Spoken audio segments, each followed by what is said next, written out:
Bismillahirrahmanirrahim. Selanjutnya, setelah salam, waalaikumsalam warahmatullahi wabarakatuh, mau tanya, sering disebut durhaka anak pada orang tua. Pertanyaan saya, apakah ada orang tua yang durhaka pada anaknya? Gak ada orang tua durhaka sama anak, tetapi ada orang tua yang berdosa, ya, karena dia membengkalikan hak anaknya, iya, tapi nggak dibahasakan durhaka. Kayak misalnya, kalau anak mengatakan pada orang tuanya, ah ibu ini, ah ayah ini, itu sudah cukup masuk dalam bab durhaka, kan gitu. Tetapi kalau ya, orang tua kepada anak, kalau dia ngomong misalnya sesuatu,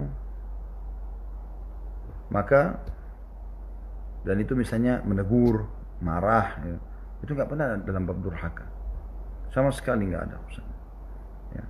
Saya tidak ada, tetapi ada saja dosa yang bisa didapatkan orang tua karena dia membengkalikan hak-hak anaknya, yaitu iya.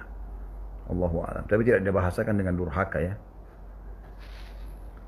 Assalamualaikum warahmatullahi wabarakatuh. Bolehkah bertahan dengan suami mu'allaf yang sudah 5 tahun tapi masih belum mau sholat di luar rumah? Suami hanya mau sholat di rumah aja. Ustaz, kalau ditanya jawabnya nanti terus. Mungkin kalau yang Anda tanyakan bahwa saya ada yang saya katakan nanti saya jawab, ya itu memang karena saya tidak tahu, ya. Jadi ibu jangan memaksa saya untuk bisa menjawab semuanya. Pertanyaan saya manusia biasa, dan saya tidak mungkin menjawab kalau saya ragu. Kalau sesuatu yang saya yakin insya Allah baru saya jawab, dan itu ada maslahatnya kan kalau saya tunda. Itu dulu yang saya jawab.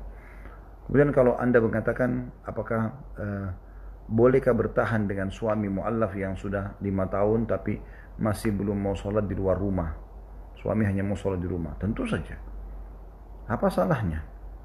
Sholat di luar rumah, saya di masjid, itu kan masih khilaf di antara ulama. Jumhur ulama yang dikepalai oleh Imam Ahmad rahimahullah atau rahimahumullah semuanya, itu memang mengatakan sholat di masjid wajib. Tetapi Imam Syafi'i rahimahullah mengatakan sunnah muakkadah. Ini masih khilaf di antara para ulama.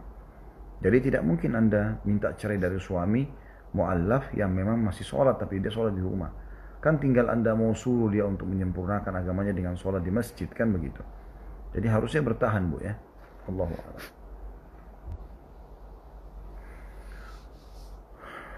Setelah assalamualaikum warahmatullahi wabarakatuh, teman saya menjual mesin cetak kertas kepada saya. Lalu mesin tersebut disewa sendiri dengan teman saya. Setelah 3 tahun mesin itu mau dibeli lagi dengan teman saya. Apakah itu riba?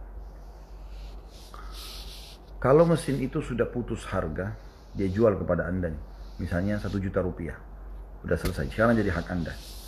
Lalu orang yang sama datang, ternyata dia butuh dengan mesin itu, dan dia mau buat akad baru dengan Anda, akad baru sekali lagi, ya, dia mau sewa, dan Anda setuju dengan itu, maka tidak ada masalah. Sewa menyewa sekarang, ya kan gitu. Sewa menyewa akadnya, dan setelah sewa menyewa selesai, dia ingin membeli alat itu tidak ada masalah. Tapi selesaikan dulu akad sewa menyewanya. Ya, Allahu a'lam. Insya Allah saya tidak masuk riba itu, ya.